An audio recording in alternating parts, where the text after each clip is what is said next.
Mabengathandi ukuhlala ngapha bayeke umuntu uhlala lapha ethanda khona sisezweni lenkululeko ngithi sisaya ezweni elingenayo inkululeko uma singenzanga kahle lasesihogweni ayakukho ukukhetha indawo esihogweni ngoba siyafana nje yonke indawo la uzobe ukhona sizokushisa inkinga enkulu isihogo siyaphila ngihlale ngishumayela lo ngenxa isihogo siyaphila umula kufanele sikushise kakhulu sokushisa kakhulu ushintshe uye ngale sofe sikushise kakhulu wena kunabantu abaseduze nawe ngenxa yokuthi wena ufulazi iqiniso awuzange ulethe bese ngibingelela abefundisi bami obaba befundisi omama befundisi abefundisikazi ngibingelela obaba bonke abakhona omama intombi nezinsizwa no Sunday school nomama osiphathela uhlelo ngibingelela nonke egameni lenkosi uJesu ngithi uJesu Kristu inkosi sibonga ke uNkulunkulu kakhulu kuba sibe la eWilo siyajabula umsebenzi uNkulunkulu awenza eWilo siyayibona iWilo iyakhula ngendlela emangalisayo kuqanike nithandaze nimcela uNkulunkulu asiphe imali sinakhele indlu enkulu isiza sikhona la ngenhla into eshoda imali kuphela babuzulu yabona imali ngathi nje ninonke ni branch nishaya wena umkhosi ka 21 days sithi masifake yethu phakathi nibambe lo wenu ukufuna nje imali uNkulunkulu uzosinika yakhiwe le wilo senibaningi kakhulu maniba nje nonke nihlala kulo round yini ningamisi itende ke njalo bakhona abanye abekho uyabamonithi uNkulunkulu ngendlela yakhe namhlanje kodwa kuyaxaka amashift onke ahlangene namhlanje bonke abantu bakhona kusho ukuthi nisebenza kahle nawe uthumela igundana esingasazi usisho thumendo wathunyelwa igundana nani umsebenzi wena uthumela igundana elikwazi ucupha ikhaya ake asimbonge uNkulunkulu kakhulu sizofunda izwi angisho ngezwini angibonge umsebenzi wenzeka la ekhaya ka Sunday school siyabonga masibona uSunday school wenzeka kanje ngimbona nani thisha Sunday school kade semkisha yenza umsebenzi wakho kumisingane uplay khona manje sashe ngale siyabonga kakhulu mama uGumede ngisho kahle angithi ihlale ngidida lento uma uGumede ukuthi angithi uma Gumede siyabonga kakhulu mama uGumede umsebenzi wakho babuzulu uyakusiza ukulekelela siyabonga masibona uSunday school bese ngibonga ichoir yazi natula kahle kusho ukuthi khona la niphoke phelele khona ngiyajabula ke nandi iphasika eduze kusho ukuthi akumakhwaya ngaleli iphasika kodwa funa sigathi into eyodwa ukuthi usathana ngasishayi bese niyaqhudelana ngoba manje naqhudelana uzoba nomona ufuna ngifuna nicule nje nidumise uNkulunkulu ukuthi ubani ocule kahle wadlula omunye kaNkulunkulu lokho akukhona kwethu asikho kwi-competition manigadele leyo nto nje nokwazi ukuyilungisa lento ngeke nje sesilingeke sithi senze i-competition yamakwaya sobe sesifaka usathana. Sibonge-ke bonke abafakazile, siyambonga uNkulunkulu kakhulu ngani nonke. Sizofunda-ke izwe sitholayo kuSamuel wokuqala chapter 7. Ngifuna uzongitshela ukuthi uphathi bani lo singena kuyena. Mawuzwa nje u1 Samuel chapter 7 nangu umphathi ohlele ephakamisile uphathi bani?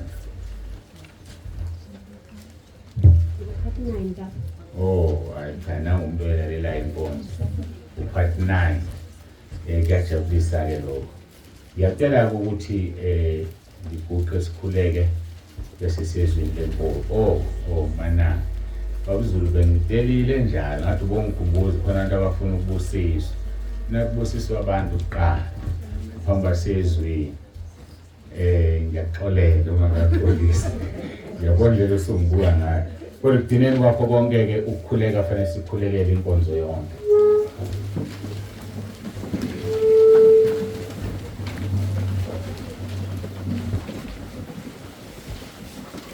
Baba egameni likaJesu ophilayo siyathandaza uNkulunkulu wethu onomusa.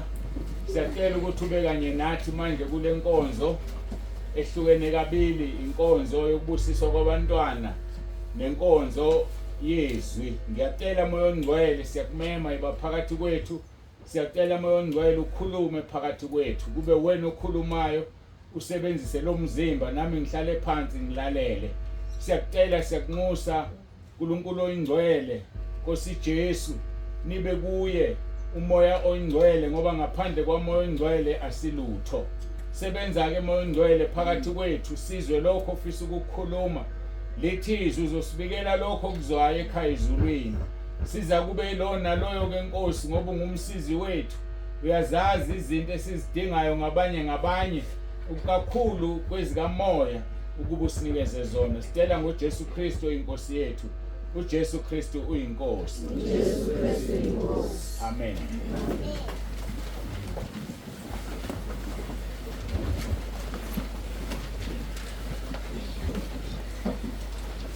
Kusho ukuthi angivule elinye izwi-ke lokubusiswa kwabantwana uMarko chapter 10.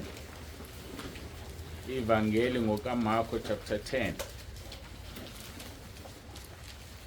Siqala ukufunda kuverse 13 sengikhohliwe ngidine ngivalela inomsindo lento. Soqala-ke kuverse 13 Marko chapter 10. Kufundeka-ke kanje, khona baletha kuye abantwanyana kuba baphathe. Kepha abafundi babakhuza, kodwa uJesu ekubona wathi ukuthela wathi kubo, vumelana abantwana beze kimi, ningabenqabeli ngokuba umbuso kaNkulunkulu ngowabanjalo. Ngiqinisile ngithi kimi, ilona loyo ongamukela umbuso kaNkulunkulu njengomntwana kasoze angena kuwo. Wabagona wababusise belizandla phezukwabo.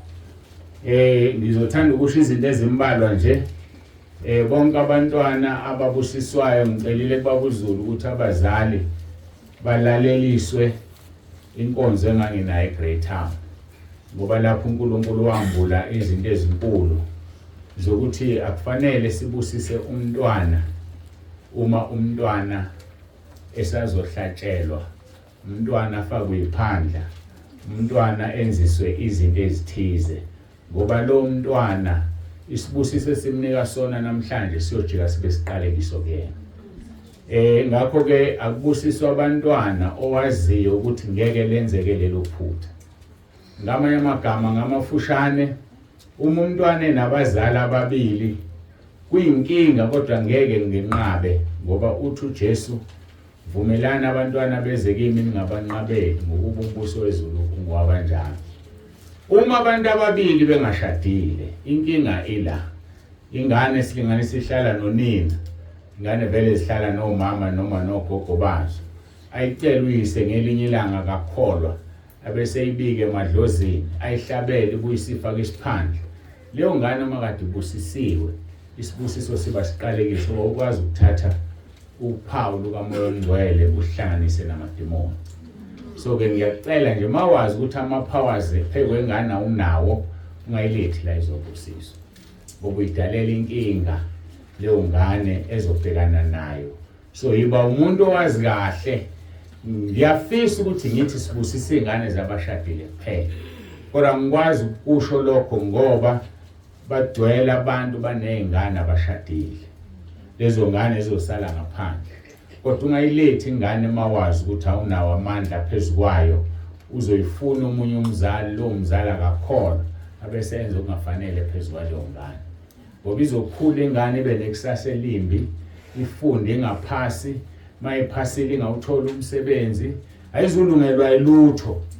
Funda uIsaiah 63 verse 10 ethi elithizwe lenkosi uIsrael wamhlubuka uNkulunkulu ehlane umoya ongcwele waba yisitha sabo.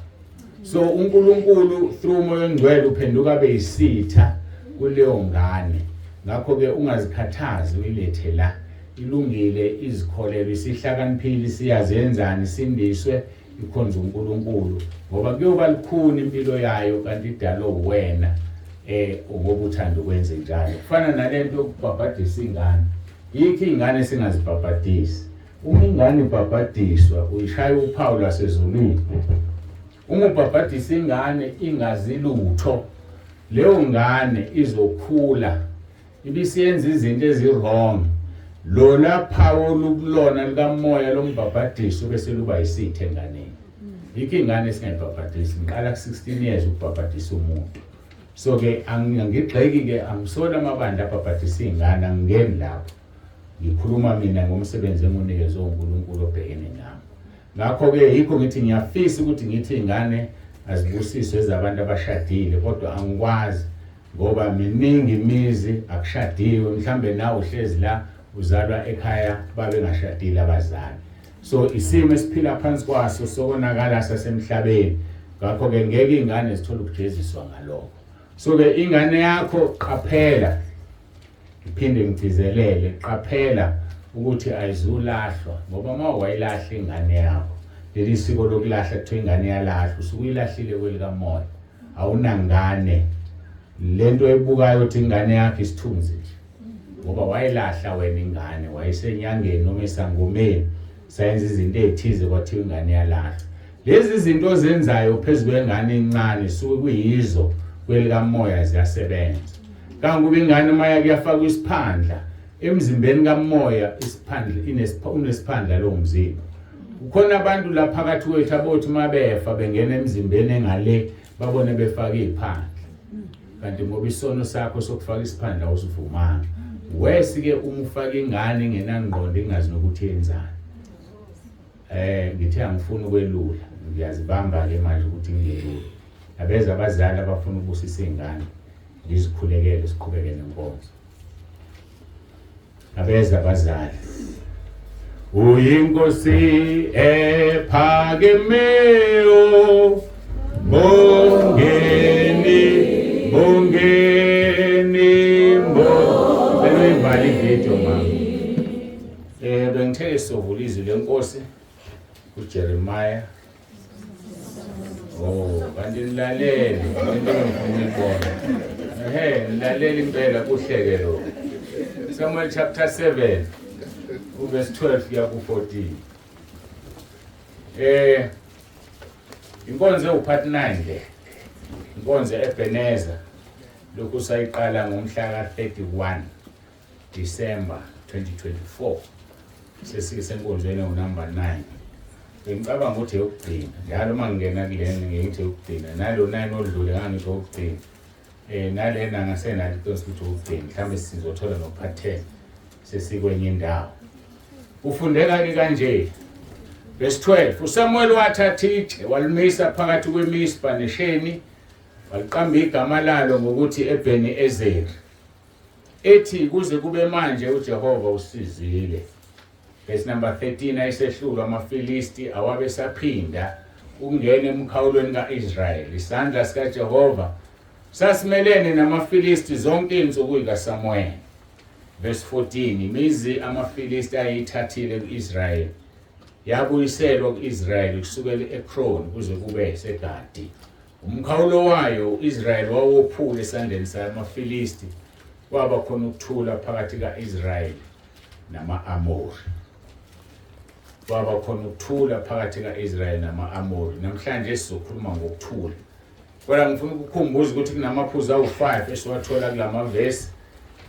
uSamuel wami sitshe emva kokuba emise itshe waseliqamba itshe igama ngoba itshe liyaphila uNkulunkulu akayidali into efile mase liqambile igama sishumayele ngokuqamba kwegama ku part 2 kweze kwaba u part 4 ku part 5 phuzu lesithathu sathi ayisehlulwa amaFilisti ahlulwa ngenxa yokuthi itshe laliqanjwe igama imizi eyidliwa ngamaFilisti yabuyiselwa kwaIsrayeli u part 6 Lord kwaba khona ukuthula phakathi kaIsrael nama-Amori u part 8 no9 wanamhlanje mhlawumbe no part 10 uzoba khona angazi sikhumbuzane ukuthi number 5 njalo amaphuzu awu5 umele umusa kaNkulunkulu ngokwezwi sithi ke kwaba khona ukuthula phakathi kaIsrael nama-Amori ngabachaza ama-Amori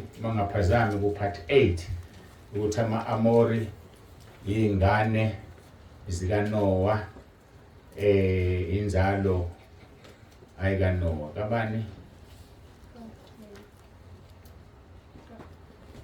kabani ya kaHamu kodwa uHamu uzalo ubani uzalo uNoah ayibo uHamu kulungile lesishiye lapho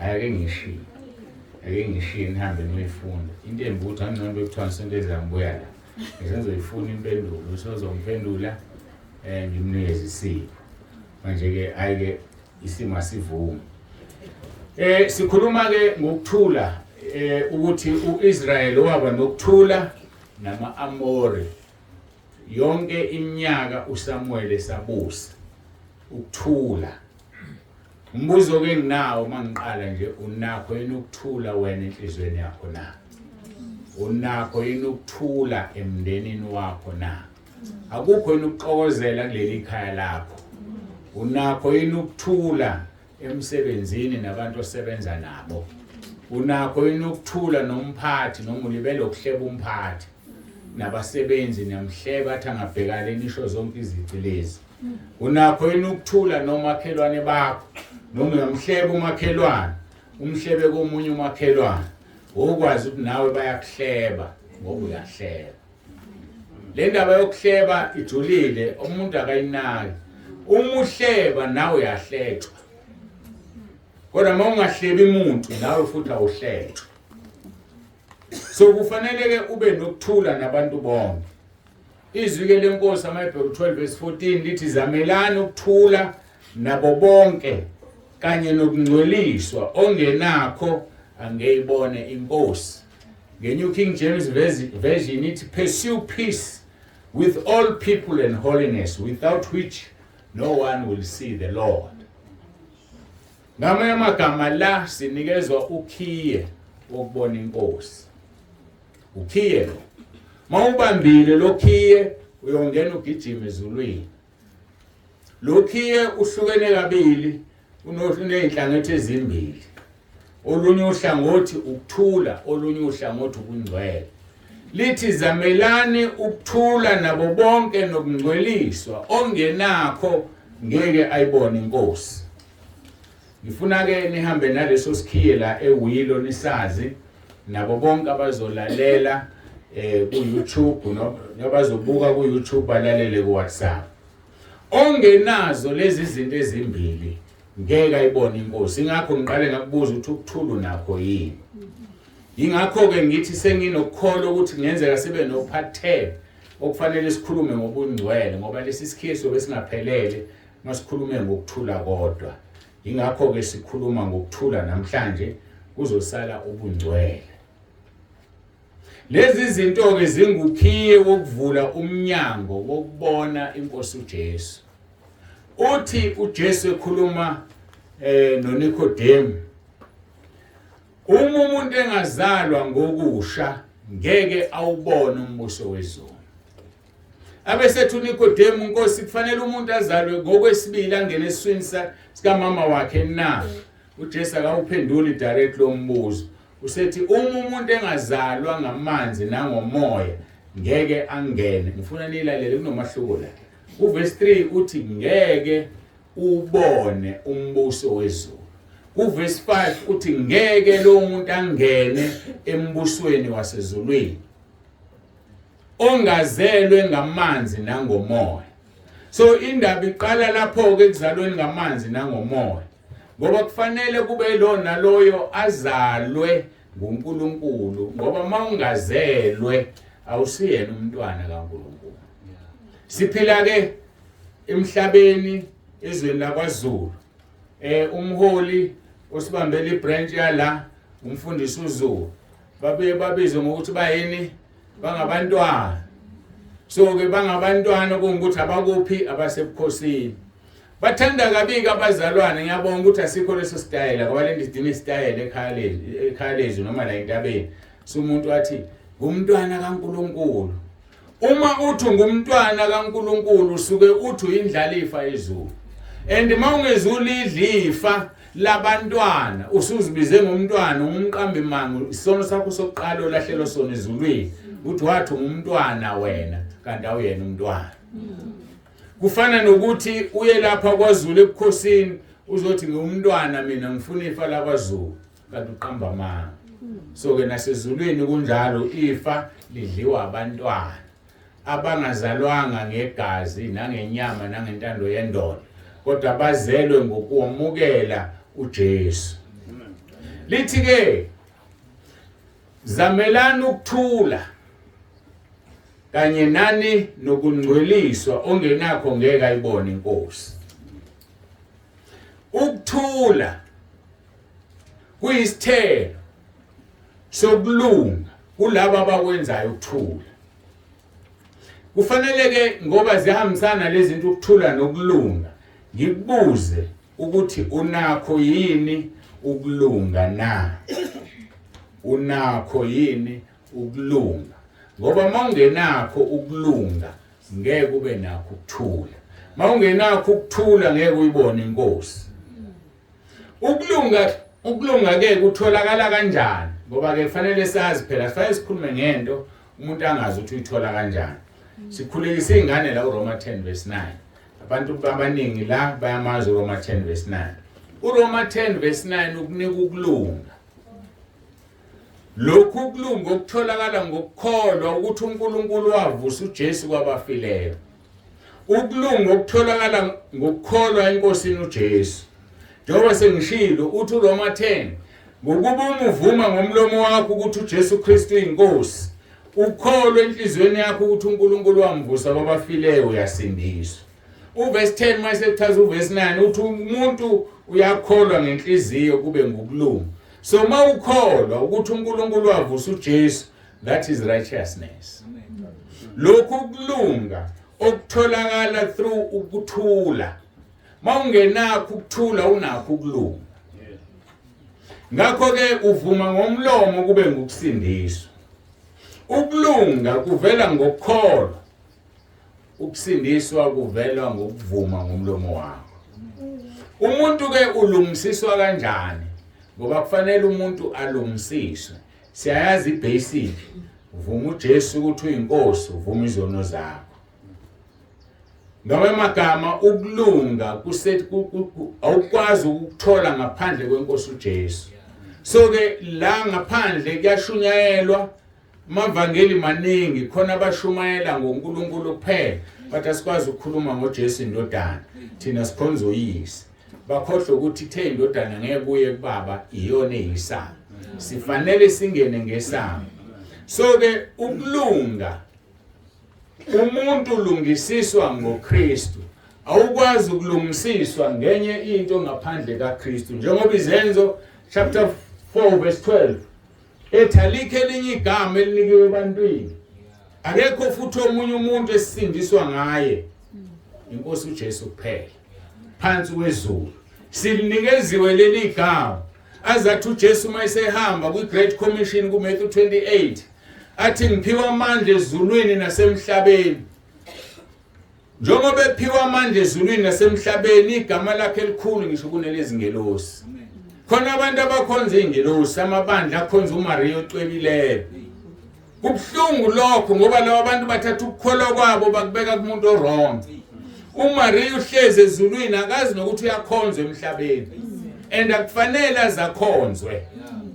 Kufanele sikhonze inkosi yethu uJesu. Uyedwa umuntu esimkhonzayo yilo owafa wavuka. Kunabantu abaningi abakhonzwayo nababekhonzwa sebafa iqiniso lithi abazange bavuke. Abanye bayakhonzwa bayaphila namhlanje kodwa la beyofa khona ngeke bavuke. Thina sikhonza owafa wavuka. Yilokho okufanele sikwenze ngoba ngisathi vuka wakhophisa ukuthi unokuphila. Nathi ukuze sivuke ngosuku lokuhluthwa kwebandla asikhonze owavukayo. Ngoba masikhonze ongazange avuke mase kuzohluthwa ibandla ngeke uvuke. Roma 3:21 uthi umuntu ulungisiswa ngenkosi uJesu Kristu. Kepha manje kubonakalisiwe ukulunga okuvela kuNkulunkulu ngaphandle komthetho kufakazelwa ngomthetho nabaprofeti. Ukulunga okufanele sibe yikho okukahlangene nomthetho. Abantu ke bayathanda ukuzinikeza umthetho. Abantu bayathanda ukuzibekela umthetho. Mhlambe naphakathi kwenu bakhona nje. Ngizokhuluma ngomthetho olula futhi okulula ukuthi ulingeke ubeke. Umthetho wokungena emkhosini, umthetho wefasting. Ungabolingi ukhetha usuku ukuthi ngosuku oluthize mina ngene emkhosini. Ngoba ngelinye ilanga kunesimo sokuphoqa ungangeni usuwenza isono okufanele usivume kodwa uzivuma ngoba uSathane uzobe kuvala amehlo. Kunamabandla niyawazi mhlawumbe uphuma kulona anquma usuku oluthile evikini kuyazilwa ngazo zonke lezi njalo nje makuyi usuku lokuthi angifuni ukulubiza lolo suku ngoba sengilibizile ngoba sengishila igama. Kodwa nje ukuyaziwa ukuthi ebandleni elithize ngelanga lokuthi bazile ukudla. Bayakhohlwa avuke ekseni lathi seqedwe ukuthi hawu kambe namhlanje lezingaka bekungafanele ngidle. Uyasivuma leso sono ngokuzakhele umthetho noma ibandla limakhele umthetho. So ngiyafisa ukuthi ngomusa kaNkulunkulu mangisaphila entabeni yendlu kaJehova nasekhaya lezwi ngingawushaya umthetho.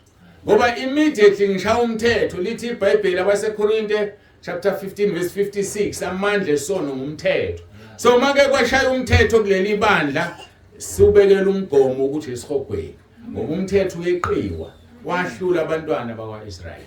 So uJesu weza wazofa efela ukuqeda umthetho. Asingazishayeli umthetho.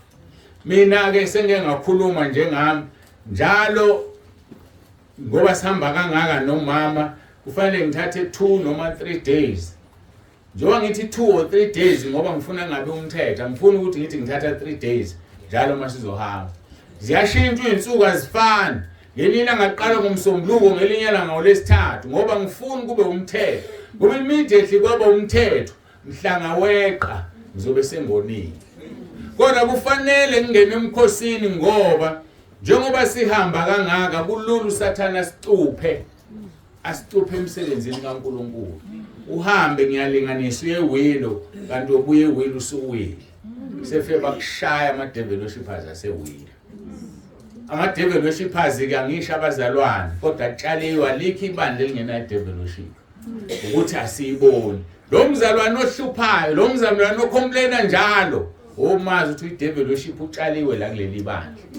So ke ayikho ibranch entabeni engenayo devil worship. Phela ukuthi asiyazi. Kodwa nginika ithiphu lo mzalwane ohlala ecomplain uthi kusekahle kodwa umfundisi mayisho kanje. Hayi mina ngizotshela baba uNsibande mina. Hayi akusahambi kahle la. Phatha ngesonto elizayo nenye into yakhompleina kanjalo nje yakhompleina i-devil worship le. Igadeni itshaliwe uzovumelana nayo wena kanti yona vele ngaphandle ombuso wezulu usuwile ke wena.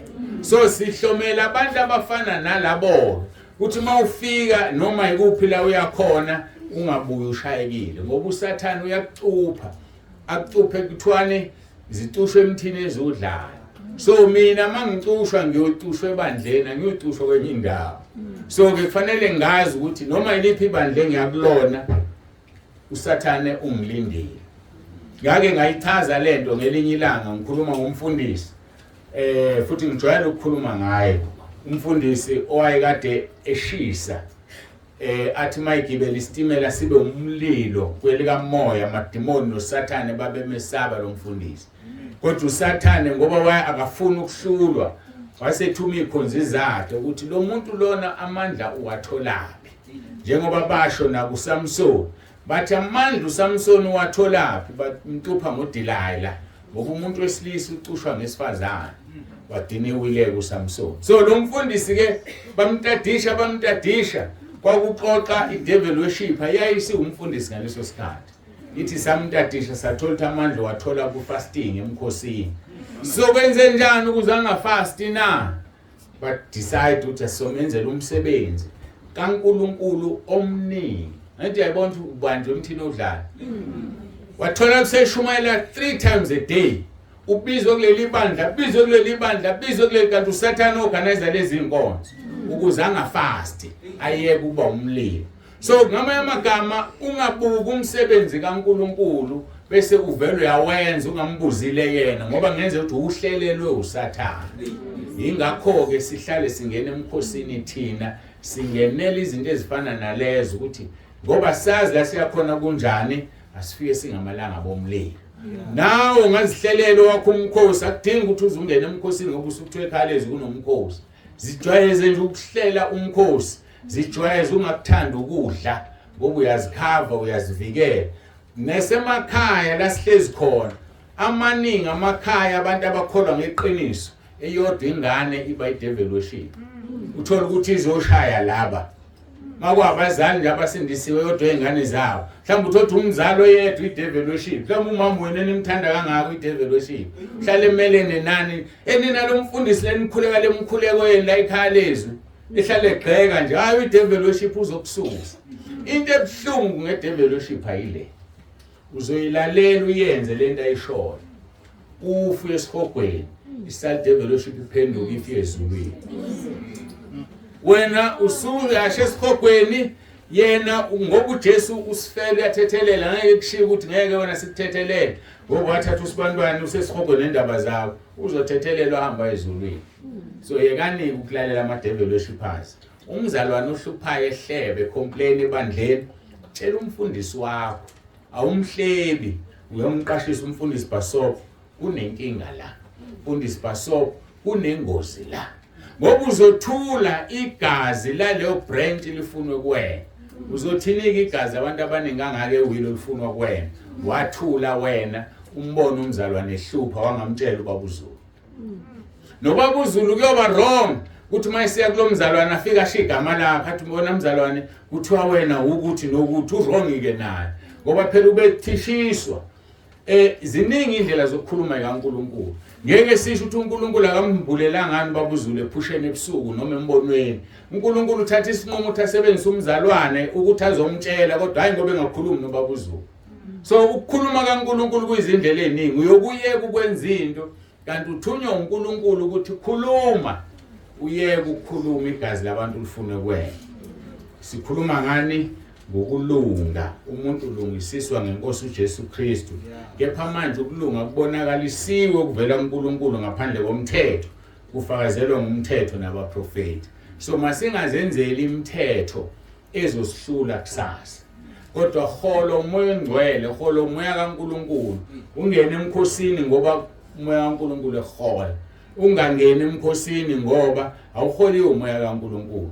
Kodwa mawusekhaya lezi kumenyezela umkhosi ekhaya lezwi ngifuna ukuqinisekisa ukuthi usuku ufunwe uNkulunkulu loyo ngoba nami ngiyathandaza athi faka ikhaya lezwi emkhosini. Yenze sure ukuthi kusho yena ngoba nami mangizonifaka emkhosini kanti akashongo nginecala phambi kaNkulunkulu. So siphila ke la uNkulunkulu ephila khona ekhuluma khona. Lithi ke ngisho ukulunga kaNkulunkulu ngokukholwa nguJesu kubo bonke abakholwayo ngokuba akukho mahluko. Simelwe ukukholwa iNkosi uJesu.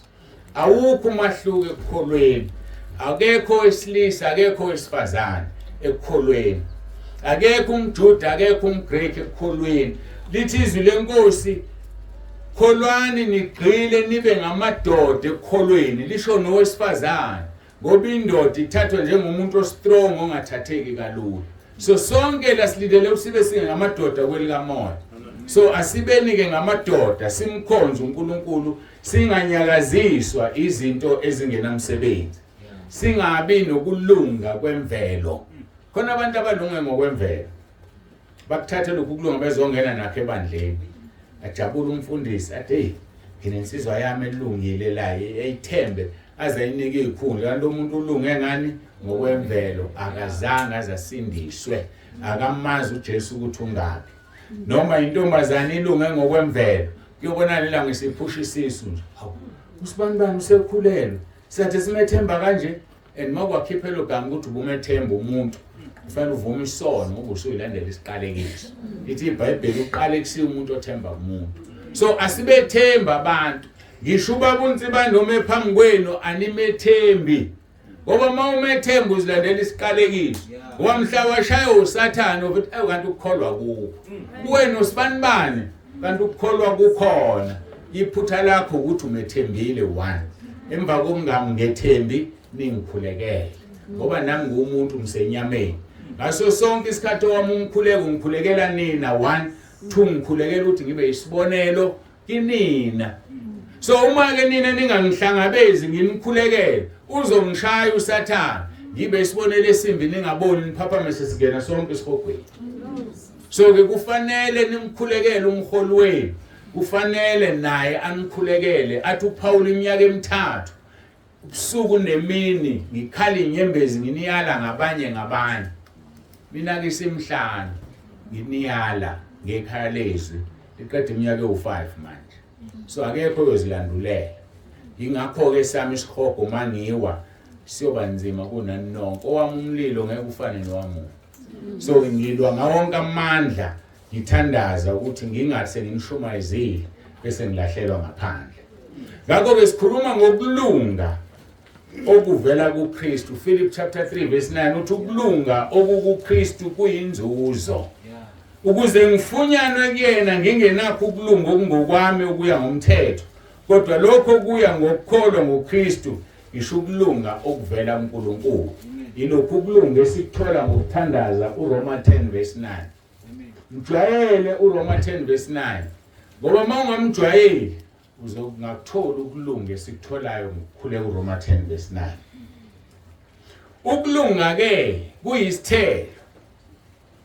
isithelo yini umphumela wesihlahla esithize esitshaliwe uma udla impentshisi isithelo sesihlahla sompentshisi uma udla ulamula isithelo isihlahla somlamula so ke ukulunga kuyisithelo sikamoya esisitholayo esingekho kodwa kulezi ithelo ezu9 niyazazi ithelo kamoya ezu9 ukulunga kuyisithelo sikamoya sika10 abafundayo ke Bible School uyaqhamuka lo mbuzo ukuthrephe uthi ezingaki izithelo zikamoya bese uthi zu9 ngoba lapha kwabaseGalatia zu9 kanti zu10 ngokulunga ukulunga sikuthola kwekaJakobe chapter 3 verse 18 so ukulunga kuyisithelo kukhona izithelo ezu9 zikamoya kwabaseGalatia chapter 5 verse 22 bese kuzoba khona esisodwa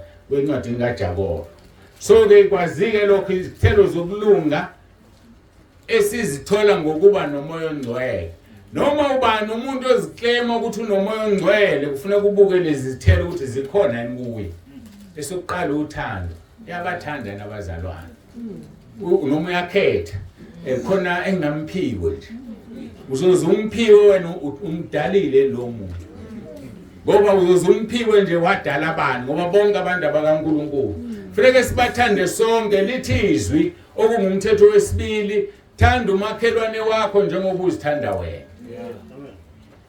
ngiyabona ngapha ngenhla khona umhlangano khona kuyaxoxa nibheke ningaphazamisana thanda umakhelwane wakho njengokuba uzithanda wena uqala uthi thanda uNkulunkulu wakho ngenhliziyo yakho yonke ngengqondo yakho yonke, ngomphefumulo wakho wonke, bese kuLuka ithi nangamandla akho onke.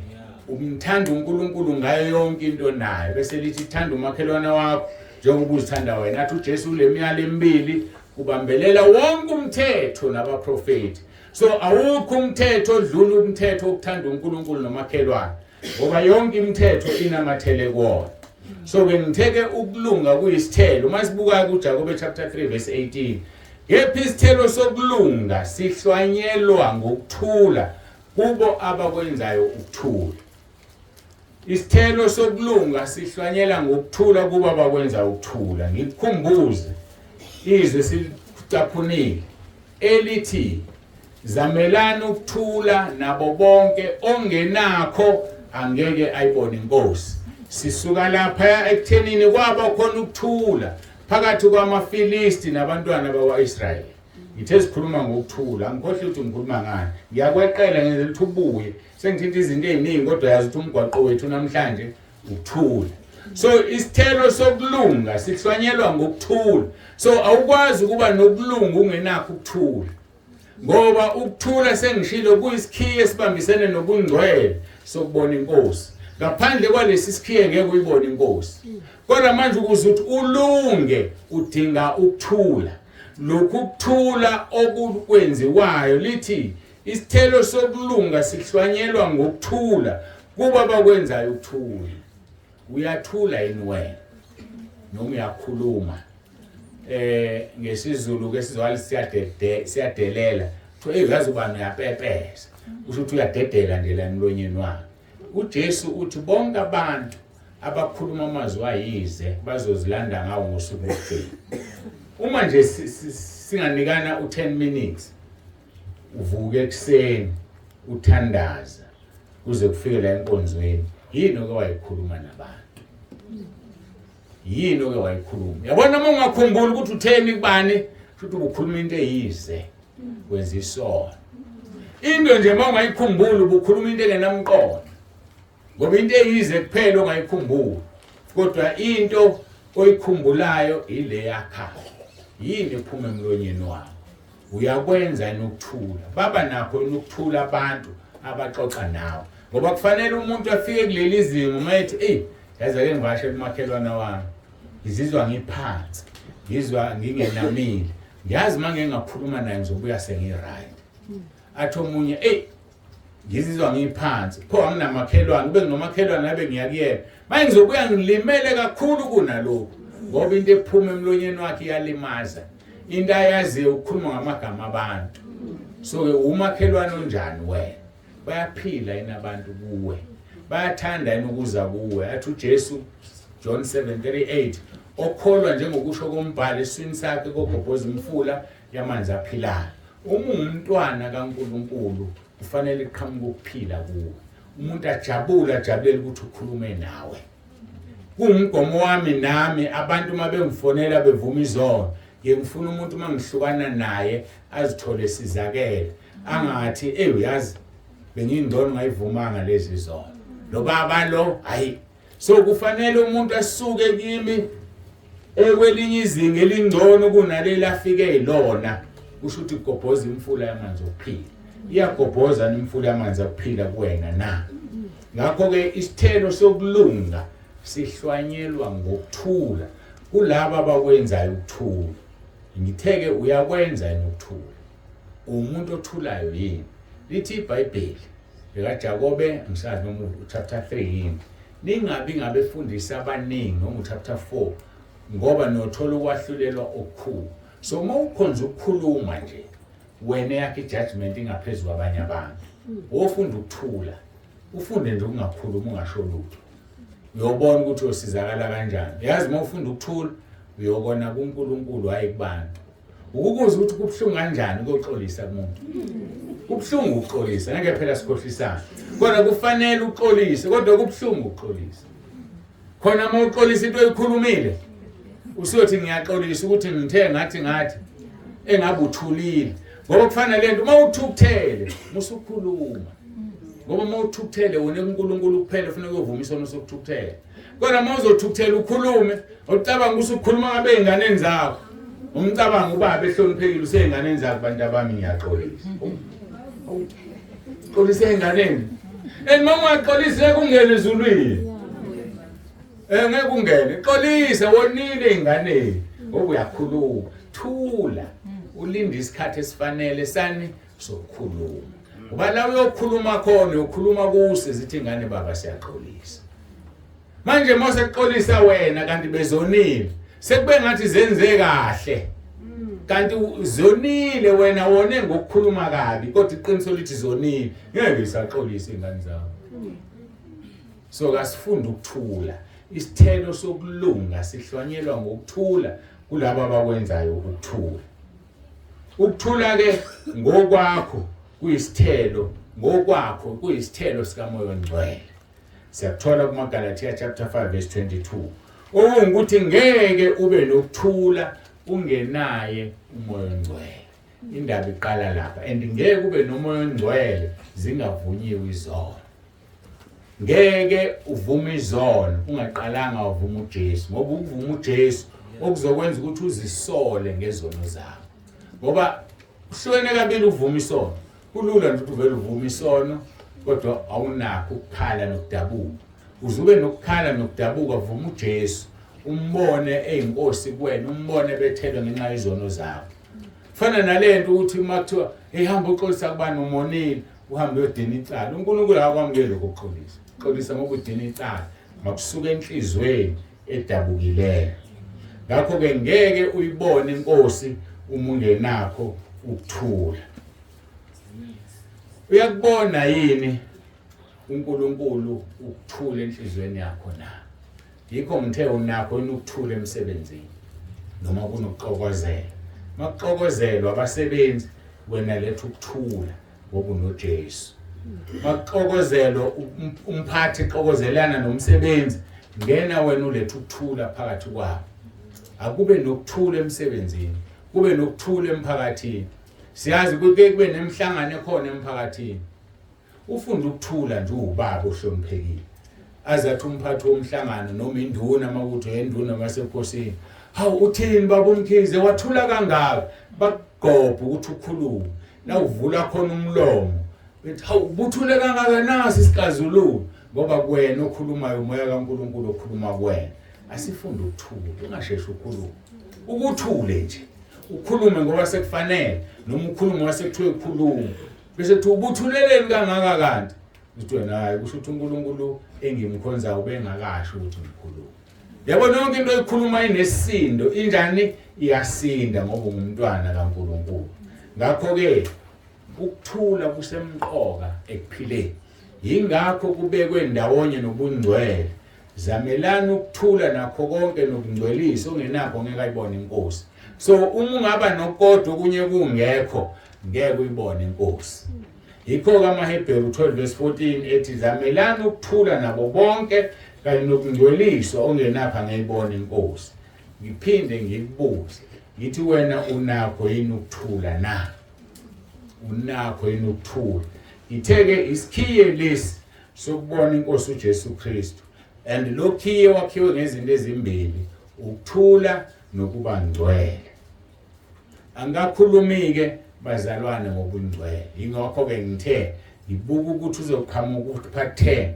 ngokuqhubeka kwensuku uma ke ukwenza ukuthula uzala isithelo sokulunga ukulunga okungekhona okwemvelo ukulunga okuvela ngokukholwa kuJesu Kristu inkosi yethu uma ke ukulunga usukuhlwanyelile ngokwenza ukuthula uzobona ukuthi uzozuza umqhele wokulunga ukulunga kunomqhele ukuthula kunawo umqhele kodwa khona umqhele wani wokulunga sizobuka lo mqhele wokulunga bese emva kwalokho sesiyivala inkonzo yethu ngifuna ukunifaka izinto eziningi bamba ukuthi isikhiye sanamhlanje sisinikezwayo ukuthula nobungcwele ukuthula kutholakala ngani ukuthula kuzala ukulunga ukulunga kuyisithelo esizalwa abantu abenza ukuthula so ke uma ke unokuthula ukwenza ukuthula uzuza umqhele wokulunga ngoba imqhele ihlukene mangaphazama ngithi u9 ngelinye ilanga uNkulunkulu osize sifunde ngale mqhele ekhaya lezwi bese niyayazi kodwa imqhele esinayo miningi isishe almost into nento uNkulunkulu afuna siyenze nomqhele wakhe. Umqhele wokulunga nosikhuluma ngokulunga siyawuthola kuTimotheo chapter 2 uverse Timotheo wesibili chapter 4 verse 7 kuya 8. La uPaul esevalelishe sehamba uthi ngikulwile ukulwa okuhle ngiqedile ibanga ngidinile ukholo. Uma sila emhlabeni bazalwane sisempini siyalwa kodwa silwa ukulwa okuhle ngoba silwa noSathane asibi nomuntu. Uma umuntu ekuhlasela, uma umuntu ekuthuka, uma umuntu enza into ebuhlungu kuwe dlula kumuntu ngoba kuyena owenza lento. Umoya kaSathane ongene kuye wamenzisa lento. Mawuke wafunda leyo nto siyadlula kumuntu asibambene nenyama negazi. Sibambene nemoya nababusi balelizwe basemkhathini. So uma umuntu enza into embi kuwe dlula. Ngike ngakhuluma msazi noma bezolo noma nini. Wanami bengime njalo phambi kwabantu. Ngithi kufanele uma ungowesifazana ushelwe indoda ejobheni uzibuze yini wrong yini. Nkosi bebuye ubungcwele bakho ngize ngishelwe. Isono leso kufanele ufune isizathu. Kwenzekeni ubese yephi umoya ongcwele. Angithi wena unomoya ongcwele. Lokushela unamadimoni. Liqalephi idimoni lashela umoya ongcwele. Uyokholwa uhambe ungene kalula ezulwini umzalwane ofunda ukuzishaya. Ukuzishaya lo. Uthi uma uhamba lemnyango uqhuzuka ucishuwa bese uyama uthi Nkosi ngoneni dalwe yini ngaqhuzuka. Ngisho uqhuzuka lokhu okupractical angikhulumi ngokuqhuzuka kokuwe ekholweni. Uyofunda ngomhlanje uzozwa selithizwi uphuma endlini wayokha amanzi ungazange usho ukuthi Nkosi ngicela uhambe nami. Uma uhamba uye etoilet mawuyithothele ngaphandle uthi uyafika uthole kunenyoka. Kodwa usheshe uyibone uyambonga uNkulunkulu. Kodwa uma uzoyibona namhlanje usuqedile kwenza into okuzoyenza le nyoka itisha yakushaya. Nkosi kwenziwe yini le nyoka angayiboni ngesikhathi. Njobe isitisha yangishaya. Zibuze. uNkulunkulu uzokutshela. Ngoba ngisho sithunywa imvelo bazalwane, mbiza uJesu uthi uJesu Kristu uyinkosi. Ngoba kungenzeka ufike lapha yasikushaya isisu sidlule nawe papa mesihogweni. Kade uyokwenza into ethunywe yini imvelo. Mhlawumbe uphuma nje uyangale awuthandazile kanti kunomuntu okulindele ukuthi uphume ufuna ukukushaya. Kanti kubuke wathandaza ukuthi mawuthandaza uthi uqeda khona kuvele kuphela ukuthi ye toilet kufika into ethi pheke uvela iqala amabhodo upheke kwenze yonke into. Ngesikhathi awukambe ngifuna ukuya toilet iqedwe yini ingoba uthandazile kube kunengozi ngaphandle. Ake sifunde ukutshela uNkulunkulu ukukho konke izaga zithi mazise ezindleleni zakho zonke. Uthi kuPaul ngikulwile ukulokuhle. Siyalwa bazalwane umula usempini. Athi ngiqedile ibanga. Yilo naloyo ubekelwe ibanga okufanele enze njani aliphiphile. So ibanga olibekelweyo. Ibanga olibekeleyo awazi ukuthi lizophela nini. Futhi awazi ukuthi liphela. Kodwa uyalazi ukuthi liqaleni. Liqale ngosuku wazalwa ngalo. Kodwa lizophela noma yini. Uzobe usuliqedile ibanga lakho na. Uzobe usuqedile umsebenzi olethelwe emhlabeni. uPaul ke wavulwa amehlo. Wathi ngikulwile ukulokuhle, ngiqedile ibanga, ngigcinile ukukholo. Yagcina iyafeza inkonzo yokukholo. You must complete your faith. Ugcine ukulonde kuphelele uthi ngiwenzile umsebenzi wakho. Uzowenza kanjani umsebenzi wakho uma ungazi ukuthi ulethelwe emhlabeni? Uzofika uthini ezulwini uma usukhonjiswa umsebenzi ofanele uwenze ongawenzanga. Mhlawumbe ufakwe kulo msebenzi osebenza kuwo nje ufakelwe ukuthi uNkulunkulu ufuna imanager yakho isindiswe ngoba uyilobile encwadini yokuphila. Ngake ngayichaza lo. Ngathi amagama ethu awalotshwa ngoba sindiswa. Alotshwa umhlaba ungakasekela. Balotshiwe abantu abazongena ezulwini. Kodwa uNkulunkulu ufuna abantu azobasebenzisa abalande laba bantu abalotshiwe abadwele emathaveni. abagcwele kuzo zonke indawo. So uNkulunkulu ukusebenzisile ubufuna umsebenzi yebo kodwa ukunika umsebenzi ngoba efuna wena uyophendula leya manager lapha ngoba wayiloba encwadini yokuphila. Wena bese wenze njani uyafika lapho eqoma imanager uyathandana naye ayisamthola uJesu enze njani ke yena akushaye ulahlekele umsebenzi noma ulahlekele nobabili. So ke sifanele sikudile ukukholwa kuyinkonzo ifeze inkonzo inikeziwe.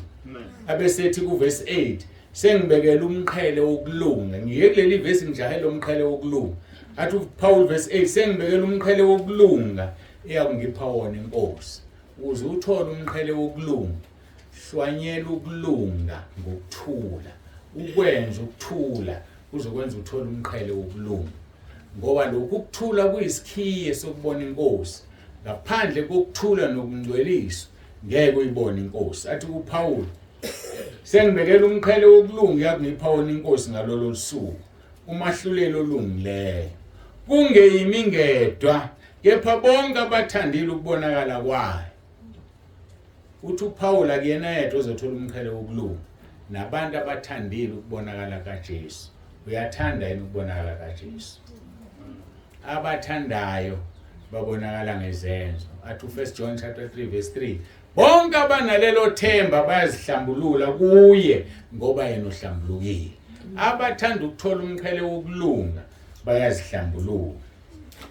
Kwaba khona ukuthula phakathi kwamaFilisti nama-Amori. Asibheke sikhuleke.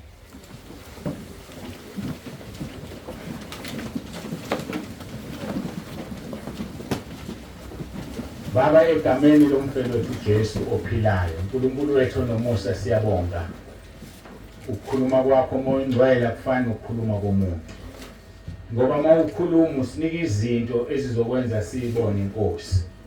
Namhlanje usinikeze ukhiye ngaphandle kokuthula nokungcweliswa ngeke siyibone inkosi. Uthi ke asizamele ukuthula nabo bonke engabe bikho umuntu onegqubu nami kungabe bikho umuntu enginegqubu naye bese ngiphila impilo engcwele ukuze ngikubone Nkosi Jesu. Siyabonga uthando sithande ngalo usinika ithiphu yokubona ithiphu yokungasali uma sihlwithwa ibandla thina masibe nokuthula nobungcwele.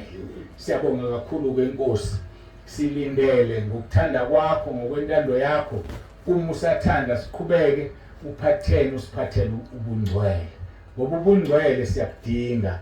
Ushilo uNkulunkulu onomusa kuLeviticus 11 verse 44 wathi ibani ingcwele ngoba mina Jehova ngingcwele. Siyazi ukuthi izulu lingcwele umoya osinikeze yena ungcwele. uJesu Kristu akasazange isono esemhlabeni ungcwele. Wena Jehova sebawuthi ungcwele. Siyongena kanjani kuleli izulu singekho ngcwele na?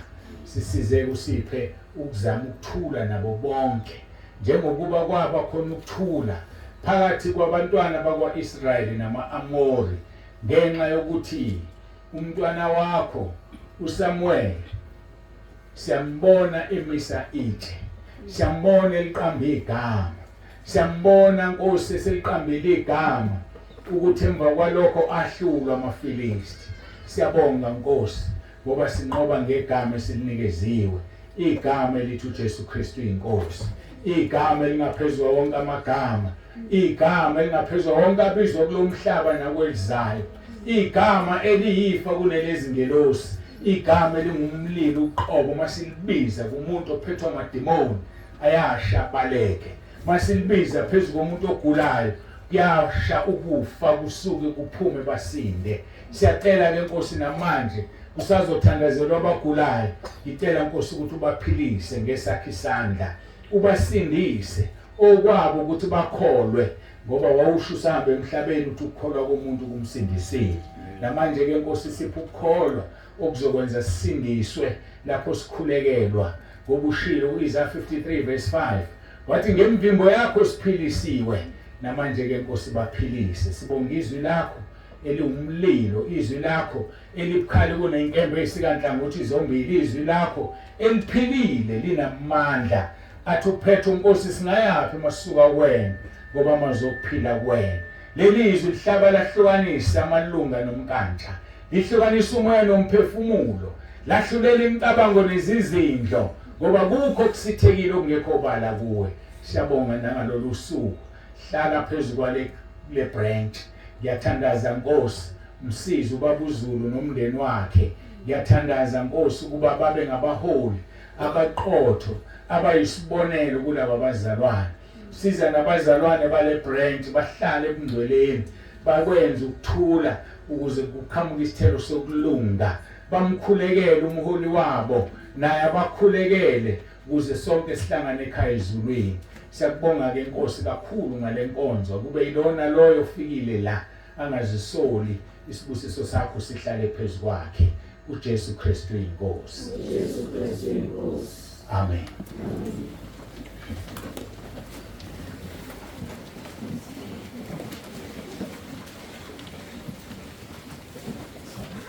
Kete yako,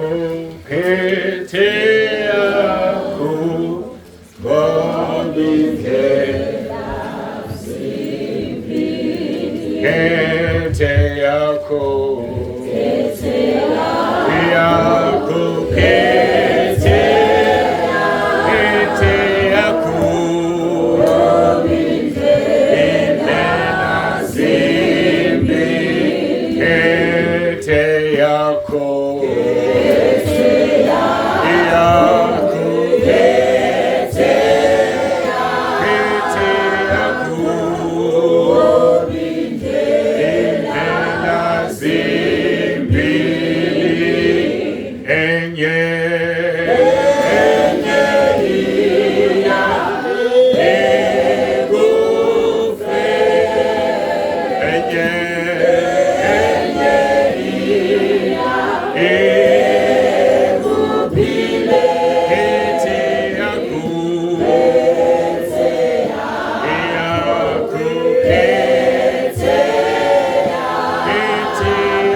siyambonga uNkulunkulu ukuthi sesiqhubeke nenkonzo kwaze kwaba la kuzokhulekelwa abagulayo. Njengamanje ngigcineke kunabantu abasuka le phansi emzinto enyavini, khona bamlethile abafuna khulekelwe. Bese ke kodwa ngizovula ithuba lokukhuleka kuRoma 10:9 bonke umuntu othandayo sokhuleka kuRoma 10:9. Emva kwalokho bese ngikhulekela nonke benimile nisho uRoma 10:9. Bese ngikhulekela abagulayo ngaleso sikhathi.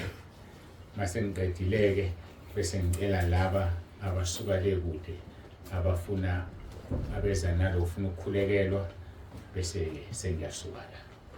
Ngithemba ngizwakele. Abagulayo abanye nje bonke abakhona ngizobakhulekela belapho bekhona bangiqede ukusho uRoma 10:9. Emva kwalokho laba abasuka kude abasezihambe base bafika la ngibone ngizobakhulekela. Ngiyethemba ngezwakala.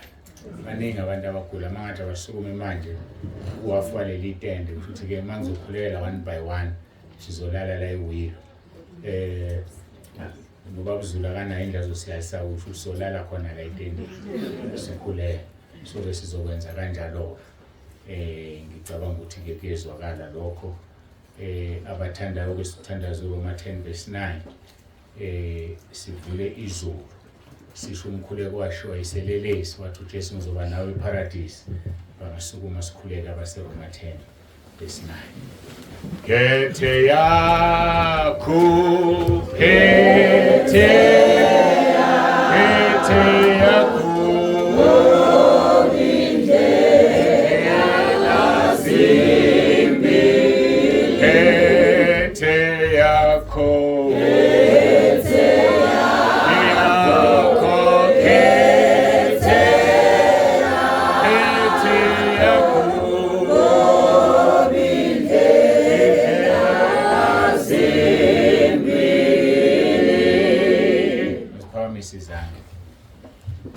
Nkosi Jesu, ngiyavuma ngomlomo wami ukuthi uyinkosi ngiyakholwa enhlizweni yami ukuthi uNkulunkulu wakuvusa Nkosi Jesu kwabafileyo ngiyakhuleka egameni lakho Nkosi Jesu ukuba ungisindise uSathane angimfuni amadimoni angwafuni ngiyacela Nkosi Jesu uphathe impilo yami ungikhulule emandleni kaSathane ungilondoloze Nkosi Jesu uzungivuse ngosuku lokugcina ngiyabonga egameni lakho Nkosi Jesu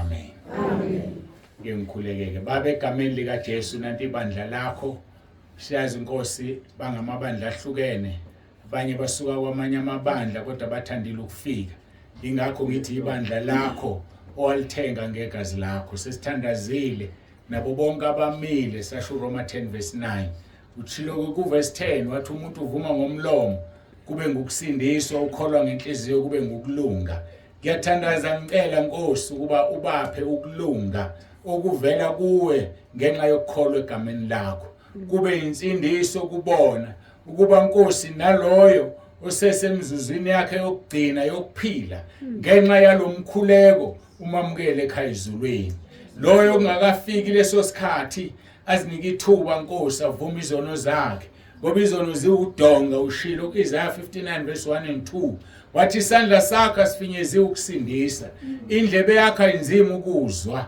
ububi bethu obusahlukanisa nawe ngiyathandaza ke Nkosi ngiyacela ukuba Nkosi kube yilona loyo alidiliza udonga lwakhe ukuze akwazi ukuzikhulumela nawe ngoba unguNkulunkulu wethu sonke awusuye uNkulunkulu womfundisi unguNkulunkulu kaAbrahama unguNkulunkulu kaIsaka nokaJakobe Galatia 3:7 uthe bonke abakholwayo bangamadodana kaAbrahama okungukuthi noma unguNkulunkulu kaAbrahama sonke sesingamadodana kaAbrahama sonke unguNkulunkulu wethu sidinga ukudiliza udonga ukuze sikwazi ukuxoxa nawe singafuni umfundisi sithi ngikhulekele kube ukuthi kodwa kube lona loyo azikhulekele ngoba unguNkulunkulu wakhe siyakubonga ke Nkosi nangaso lesi sikhathi babusiseka abantwana bakho bangcwelise ngabanye ukhumbule nemndeni yabo engekho la imndeni yabo engakholwa kuba Nkosi bakwazi balazi iqiniso basindiswe nabo ngoba lokho okufunayo ufuna sonke sisindiswe size sifinyelele kulazini iqiniso baphiliseke Nkosi abagulayo ngiyabakhulekela manje ushilo kuIsaiah 53:5 wathi ngemvimbo yakho siphilisiwe beka isandla sakho phezulu kwalo naloyo ogulayo unguNkulunkulu oqondayo ukuthi ubani uphethwe yilokhu ubani uphethwe yilokhu ngenelela ke Nkosi ngiyacela suthisa ukulangazela kwakhe ngokuhle njengoba ushilo kumaHubo 103:5 suthise kube yilona loyo kuze kube usuku lokugcina athola umqhele wokulunga onikezwa labo abathandile ukubonakala kwakho uJesu Kristu inkosi amen siyabonga ke seningahlala ukholwa sempilile nonke ngiyacela ke laba basuka kude ke bese ngishilo ukuthi isikhathi sabo ba